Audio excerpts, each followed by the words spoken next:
गली में बैठकर बहुओं के साथ बेची मूर्तियां। पिसीमुनी ने बड़े घर की छोटी बहू के आने वाले एपिसोड में दर्शकों को एक ऐसा दृश्य देखने को मिलेगा वाला है जिसकी कल्पना करना भी किसी सपने जैसा लगता है। यह मोड़ न केवल कहानी को एक नई दिशा देगा बल्कि समाज की उन रूढ़ियों पर भी करारा प्रहार करेगा जो यह मानती हैं कि घर की बड़ी बूढ़ी और रसूखदार औरतें अपनी नाक ऊंची रखने के लिए कुछ भी कर सकती हैं।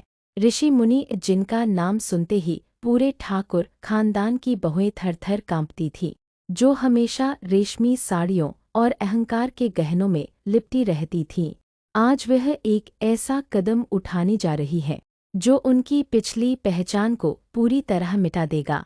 ऋषि मुनि, जिन्हें अब अपनी पुरानी गलतियों का गहरा पछतावा है और जो अपने अहंकार की सच्चाई के सामने नतमस्तक हो चुकी है।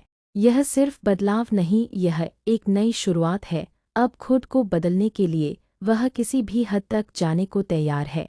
वह समझ चुकी है कि असली इज्जत घर के बंद कमरों में हुक्म चलाने से नहीं, बल्कि अपनों का साथ देने और ईमानदार मेहनत करने से मिलती है। कहानी में मोड़ तब आता है जब भारी बारिश और ट्रांसपोर्ट की हड़ताल की वजह से दुर्गा देवी का एक बहुत बड़ा मूर्तियों का स्टॉक वर्कशॉप में ही फंस जाता है।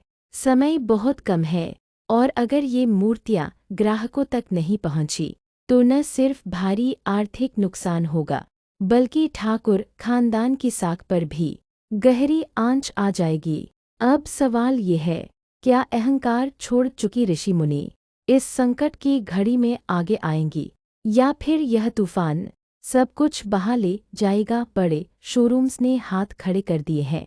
ऐसे में एहाना एक साहसी फैसला लेती है।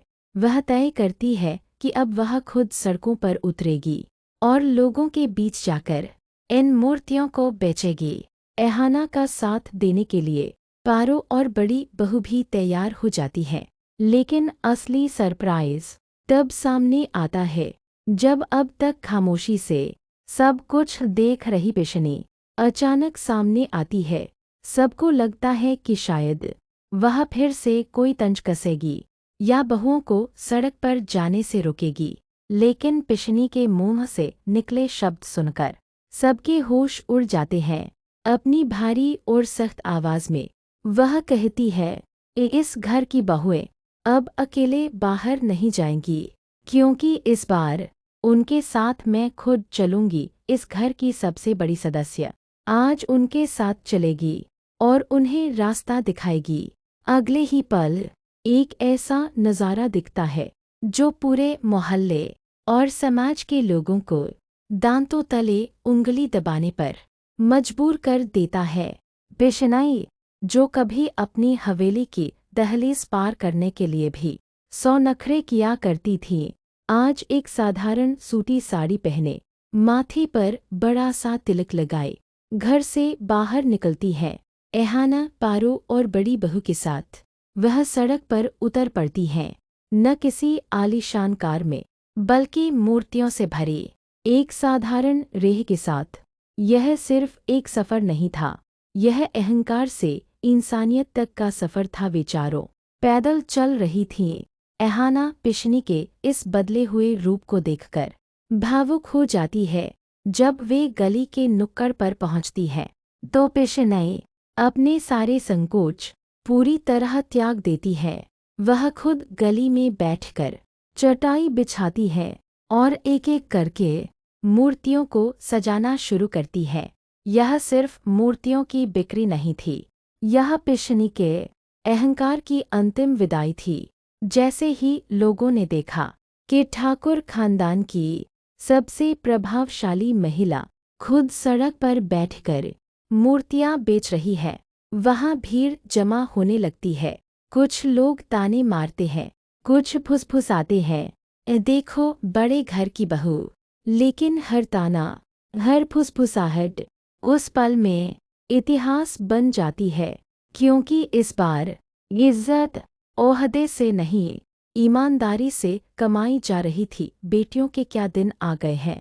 कुछ लोग ताने कस रहे थे, लेकिन पिशमुनी के इरादे फौलाद की तरह मजबूत थे।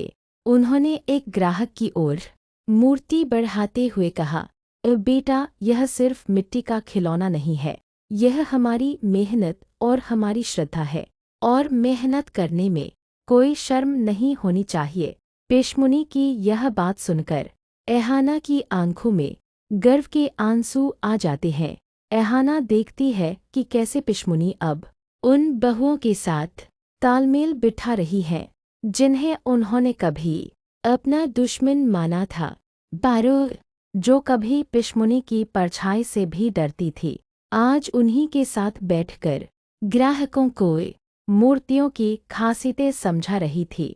काम का बोझ, धूप की तपिश, सब कुछ होते हुए भी पेशमुनी के चेहरे पर कोई शिकन नहीं थी, क्योंकि आज अहंकार पिघल चुका था और इंसानियत जीत चुकी थी। आप क्या मानते हैं?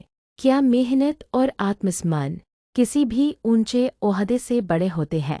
हमें कमेंट सेक्शन में ज़रूर बताइए।